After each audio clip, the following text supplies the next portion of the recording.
If you are ready to unlock success in the restaurant industry as a manager by mastering the art of clear and concise leadership, then this episode is for you. Today, we'll explore what it means to be a clear and concise leader, understand how it translates to the restaurant setting, and provide 5 actionable tips to help you become a more effective leader. Welcome to the Restaurant Leadership Podcast, the show where restaurant leaders learn tools, tactics, and habits from the world's greatest operators. I'm your host, Kristen Marvin with Solutions by Kristen.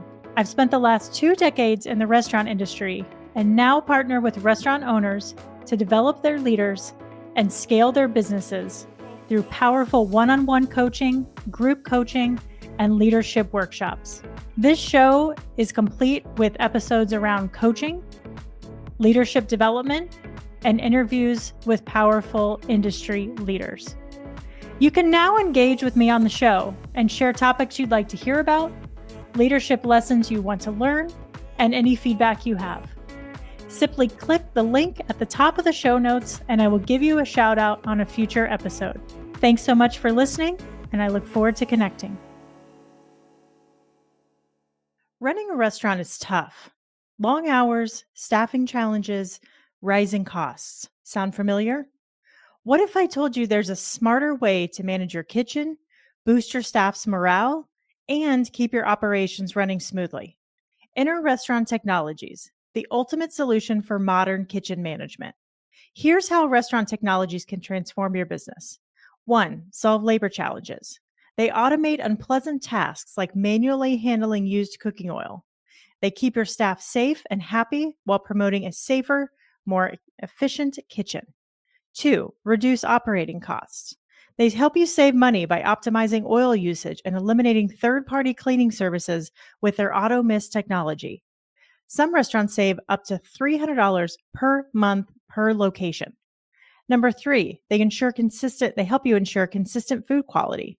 Fresh oil means better tasting food every single time. They help you monitor your oil usage remotely with ease. 4, enhance safety. Reduce fire risks and injuries by eliminating the need to handle hot oil. 5, promote sustainability. Join the eco-friendly movement by recycling used oil into biofuel. And 6, maintain a clean kitchen. Imagine no more spills, pests, or messy cleanups. The result? A safer, cleaner, more efficient kitchen that saves you money and keeps your team happy. Ready to see why over 45,000 restaurants, from small independents to large multi-unit concepts, trust Restaurant Technologies? Visit rti-inc.com to learn more.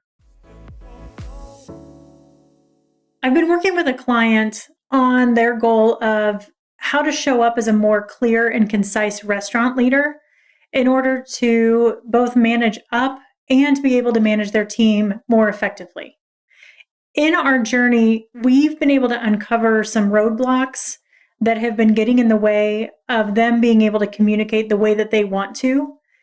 And we've been able to strategize and create plans around current crucial conversations that really need to take place and that are standing in the way of the business being as successful as it could. So in this episode, I wanted to explore with you today what it really means to be a clear and concise leader, how it translates to the restaurant setting, and provide 5 actionable tips that will help you to become more of a clear and concise and therefore effective leader. I'm also going to share a couple of resources with you at the end of the episode that I found to be beneficial over my years in the restaurant industry. So first, let's define what a clear and concise leader looks like. A clear and concise leader is really someone who communicates with transparency, with precision, and with purpose. In the context of a restaurant manager, this really means being able to convey expectations, instructions, and feedback in a straightforward manner, which fosters a positive and efficient work environment. What being a clear and concise leader sounds like in a restaurant setting is this really can be identified as their ability to articulate expectations, delegate tasks, and provide constructive feedback in a manner that is easily understood by the team. Effective communication ensures that everyone is on the same page, which leads to increased productivity, improved morale, and a more cohesive work environment. Some tips that I would recommend for becoming more of a clear and concise leader are: 1, establishing clear expectations. Clearly communicate your expectations to the team. Outline specific goals, standards, and responsibilities, ensuring that everyone really understands their role in achieving success. Make sure that you use straightforward language to avoid ambiguity. And one thing I would really love to add to this is when you are getting ready to have a conversation with a teammate, or your entire team, spend some time really thinking about what you want out of that conversation. Make some notes, plan that speech in the mirror, and make sure that you show up really, really well prepared and confident for that conversation. The second tip I'll offer is active listening. Actively listening to your team's concerns, feedback, and suggestions is absolutely vital for success. This not only demonstrates respect, but it also allows you to address issues properly and really make informed decisions. Encourage open communication and create culture where everyone feels heard. Actively listening really is about just simply listening. Leave your agenda out the window. Really try to be clear of distractions that are going on. Don't put yourself in a position where you're just listening to someone and you're immediately trying to think about a solution, or you're thinking about what you're going to say next. Just listen to what they're saying and let it soak in. The third tip I'll offer is provide constructive feedback. When providing feedback, make sure you're really specific, constructive, and very timely. Highlight both the strengths and the areas of improvement. Avoid being vague or overly critical, and really focus on actionable steps for growth. This approach really fosters a culture of continuous improvement. Again, a really great tip here is to prepare for the conversation. Make sure you could even run this conversation by somebody else and say, does this sound clear to you? Does this sound like it's specific, that there's actionable items to follow? That will help you prepare for the conversation. Hi, everybody. We're taking a quick break to offer you an exciting opportunity. If you're a restaurant owner or manager looking to enhance your leadership skills, I invite you to join my 12-day leadership challenge.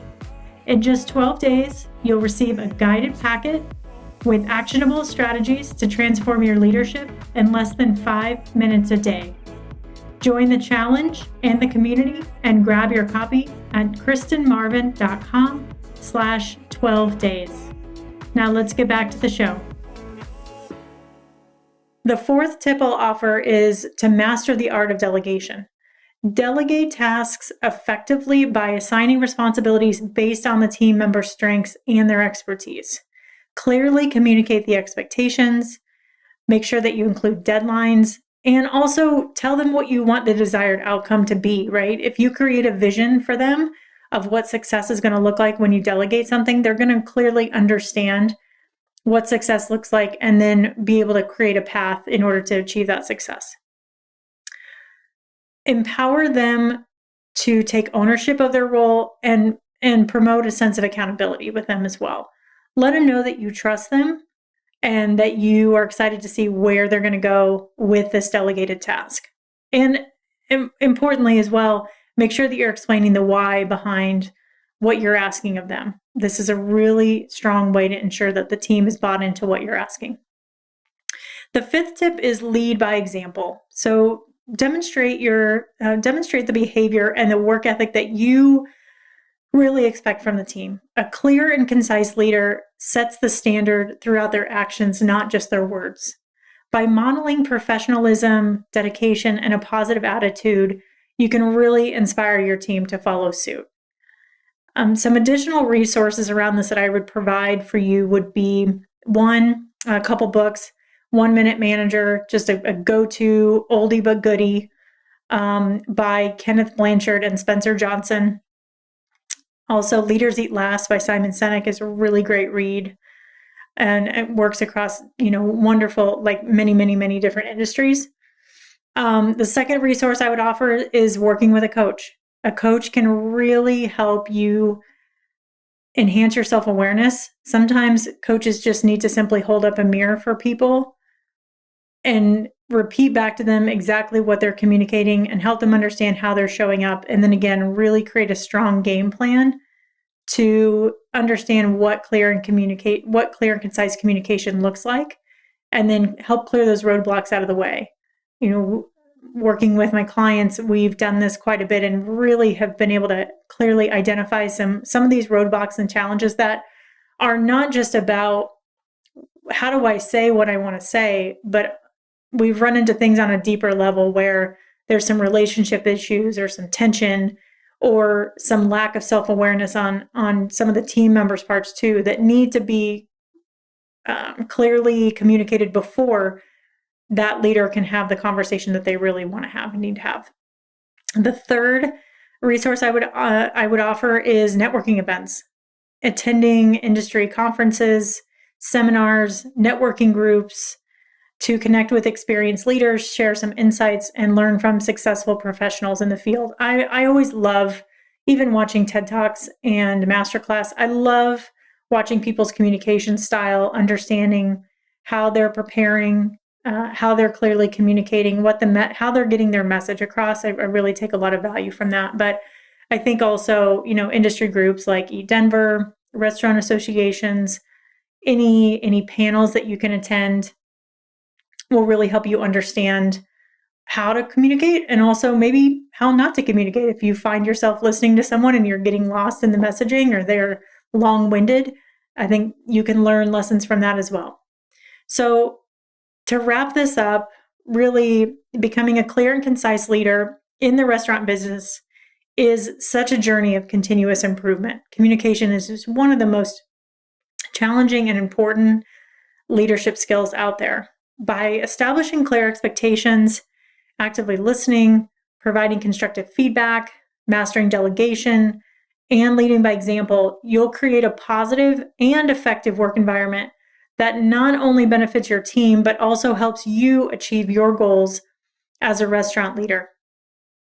Invest in your leadership skills, embrace learning opportunities, and really strive for excellence in every aspect of your role.